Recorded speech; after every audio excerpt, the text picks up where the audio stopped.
como que foi o início? Como que você começou? Já tinha uma paixão por armas, já sabia atirar e aí migrou para a carreira policial ou foi a primeira carreira policial que entrou na sua vida e aí descobriu a paixão pelas armas? Começar onde, né? Porque eu comecei na roça. Morei na roça durante muito tempo, eu tive uma condição social muito difícil, né? Muito difícil mesmo. Fui alfabetizado com 10, 12 anos de idade aproximadamente, né? A gente morava na roça, sem energia elétrica, sem água, e meu pai veio para a cidade para morar na periferia. Começamos a, né, se virar para sobreviver e eu comecei a trabalhar. Trabalhava carregando caminhão, tá? Numa empresa de produtos de milho, lá em Apucarana, no norte do Paraná. Só que eu sofri um acidente na empresa e aí eu acabei machucando os ombros, né? Tem um parafuso nesse ombro, desloquei os dois ombros, um choque elétrico que eu tomei, quase que eu morri. E a partir daí eu perdi minha fonte de renda. Foi quando eu comecei a buscar outras formas de sobreviver. Estudar passou a ser, então, foi uma forma que eu vi para estudar. Já começou a estudar para concurso público? Não exatamente para concurso público. Eu verifiquei que estudar seria o caminho. Né? E aí surgiu a oportunidade de entrar nas Forças Armadas, no quartel, como soldado. Só que como era da roça, eu não sabia. Eu achei que entrava soldado e saía general. Saía Rambo. Né? Mas nada disso. Quando eu entrei lá foi que eu descobri que o trabalho lá era temporário, que eu ficaria só um ano. E que se eu quisesse atingir o sonho de me tornar um militar de carreira, eu teria que estudar. Aí que eu conheci o mundo do concurso. Eu comecei a estudar para concurso público, para sargento de carreira das Forças Armadas, mais especificamente do Exército. Entendeu? Aí eu comecei a estudar, só que naquele tempo não tinha internet, né? Não tinha nem curso, não tinha nada. A gente juntou com os amigos, compramos uma apostila que veio do Rio de Janeiro, um colega meu foi fazer um sargento, foi fazer um curso de paraquedista lá.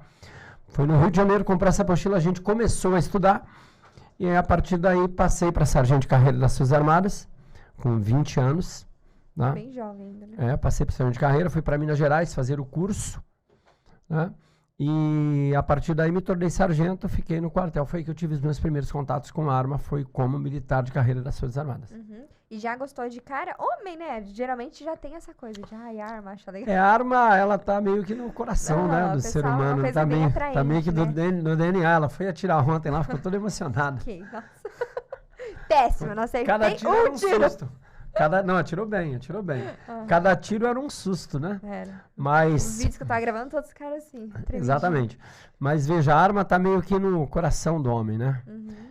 Depois a gente pode discorrer um pouco mais sobre isso, principalmente desmistificando a arma de fogo. Mas desde criança, né? Eu queria ser policial, que ele brincava com uma arma e não sei o quê. Era tirinho pra lá, tirinho pra cá.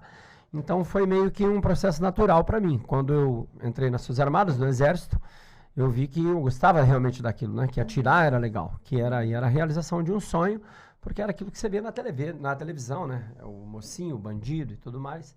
Então foi ali que eu senti que seria uma parada interessante para seguir, entendeu? E você já era bom nisso ou não? Era ruim que Não, o pior que não. Então há esperança pra mim.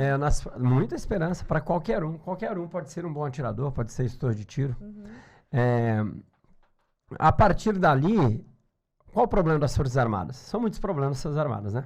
Mas um deles é que não te ensina exatamente o que você precisa saber. É muito genérico, muito geral e muito mais voltado para a guerra. Então, por exemplo, você aprende muita coisa, mas são técnicas mais genéricas, voltadas, por exemplo, para estratégia, para comando, né? No caso do sargento. Mas técnica sobre arma de fogo e conhecimento específico, a gente não tive esse acesso. Eu tinha de maneira geral e conhecia mais ou menos o manuseio. Como na guerra você não se preocupa tanto com alguns detalhes, por exemplo, que a gente se preocupa no dia a dia na atividade policial, como a defesa, né? Um tiro reativo, acertar o alvo de forma mais precisa, lá as técnicas eram voltadas mais para a guerra, o que não se adequa para a atividade do cidadão. Então eu aprendi muito sobre arma, aprendi muito sobre tática militar, mas sobre arma em si eu aprendi menos do que eu deveria. Tá? Menos do que eu deveria. Mesmo como soldado e até mesmo como sargento, depois aprendi muito mais. Porém, faltava alguma coisa, sabe? Faltava algo mais que eu só consegui aprender aqui fora, depois que eu saí das Forças Armadas. E no DPEM, quando que você entrou? Como que foi esse processo de migração? Como eu disse, né, queria resolver minha vida, entrei pro Exército. Então, no Exército, primeiramente cheguei com aquele sentimento de inferioridade, né? Era muito pobre, mal sabia ler e escrever. Aí conheci um sargento lá, ele falou, Sargento Jean, ele falou, cara, se eu passei, você também passa.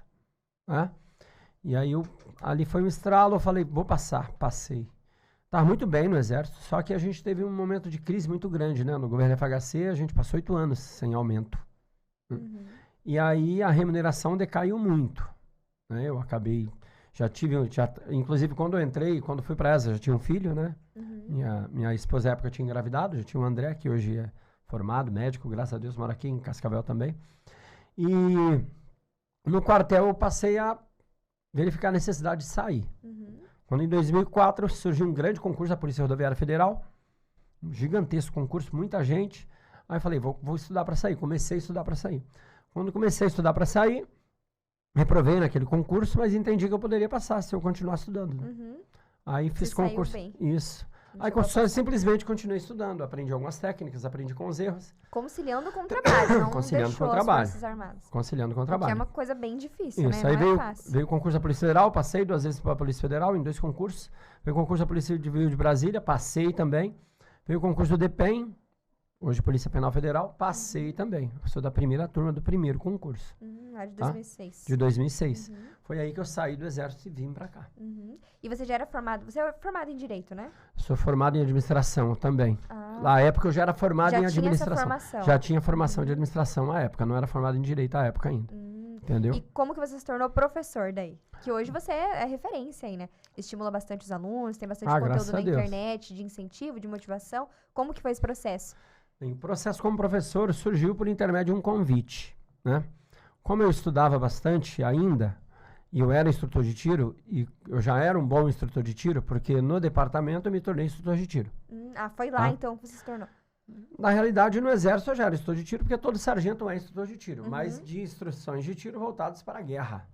Não para o dia a dia, não para a área policial, não para o cidadão, não para a defesa. Quando eu entrei no departamento, como eu sou da primeira turma, era tudo novo. Eu identifiquei a necessidade de, primeiro, juntamente com alguns colegas, criar a cultura do treinamento no departamento e criar uma doutrina própria. Foi aí que nós começamos, eu e os colegas, aí, o Maia, Rocco, e mais alguns colegas aí, começamos a desenvolver essa doutrina dentro do departamento. E nos tornamos instrutores no departamento. Foi aí que surgiu um convite para eu ir para a Academia Nacional de Polícia, da Polícia Federal, para fazer um curso de instrutor de tiro na Academia Nacional de Polícia, certo? Então, na Academia Nacional de Polícia tinha o teste do alvo colorido, que são 4 tiros em 4 segundos em 2 cores diferentes. Tá? Foi aí que eu entendi, foi aí que eu descobri que eu não sabia atirar. Foi nesse teste. Porque eu atirava bem, atirava razoavelmente, mas colocou a dinâmica da cor, chafurdo total. Como que é, assim, de forma bem exemplificada? É um alvo com 4 cores. As cores são aproximadamente um pouco maiores que uma folha A4. Fica a 7 metros, 4 cores diferentes. Amarelo, azul, vermelho e verde. O instrutor atrás fala 2 cores e apita em 4 segundos. Você tem que dar 2 tiros. Tem que dar 2 tiros em cada cor. Certo? Cada tiro fora da cor é menos 5 pontos. Cada tiro fora do tempo é menos 5 pontos. Um negócio bem... Foi aí que eu entendi. Foi aí que eu entendi que eu não sabia atirar. Eu achei que soubesse. Que legal. Eu sabia atirar de fuzil. Eu entendi as táticas, entendi as técnicas. Mas o processo para acertar efetivamente o alvo com consciência, eu não sabia. Eu acertava muitos tiros, mas era meio que, na hora que colocou uma dinâmica com um objetivo específico... Aumentou um pouquinho a adrenalina. A dinâmica principalmente, né? Eu vi que eu não sabia atirar. E aí eu tinha até começado a querer desistir, porque eu achei que era algo meio de dom, meio de sorte, acertar os disparos. Foi aí que eu conheci um cara que mudou a minha vida em relação ao tiro, que foi um cara chamado Vitor Matos, aqui de Cascavel. Tá? Um amigo meu, Francisco Sobral, que ele é agente lá, era agente lá, deu baixa há pouco tempo, ele estava no meio do mundo do tiro, que ele gostava muito de atirar.